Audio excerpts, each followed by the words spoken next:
Почитувани граѓани, Стефче Екимовски и советниците на ДПМН во општина Карпош носат огромна вина за отровниот воздух што го дишат граѓаните, поради што ќе мора да понесат одговорност. Јакимовски и неговите соработници од ДПМН во општината го нарушуваат здравјето на граѓаните заради бизнис интересите.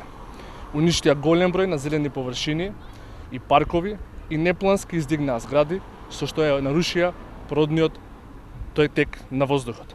Затоа, општина Карпош стана најзагадената општина во градот Скопје со висока концентрација на опасните PM10 честички кои што го надминаа за 20 пати максимално дозволеното ниво.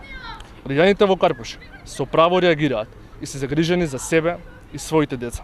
Одговорен градоначалник не би молчал за алармантното загадување, но Јакимовски се крие од граѓаните, бидејќи тој не е одговорен градоначалник, туку партиски бизнисмен кој што е дел од проблемот.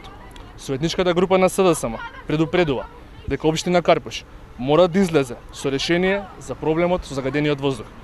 На утрешната седница на Советот во општина Карпош, советничката група на СДСМ и коалицијата ќе покрене иницијатива за расправа со цел да се донесат конкретни идеи и решенија за намалување на загадувањето. Очекуваме Советот да ги прифати предложените мерки, бидејќи се работи за здравјето на граѓаните. Укажуваме дека граѓаните на парламентарните избори кажаа не за корумпирани и несовесни политичари и порачаа дека сакаат промени, одговорни власти кои што ќе се грижат за нивните реални проблеми и потреби. По промените на парламентарните избори ќе има и промени на локалните власти. Ќе го намалиме загадувањето и ќе се заложиме за квалитетен воздух. Ветуваме, Карпош повторно ќе биде чиста и зелена општина. Ви благодарам.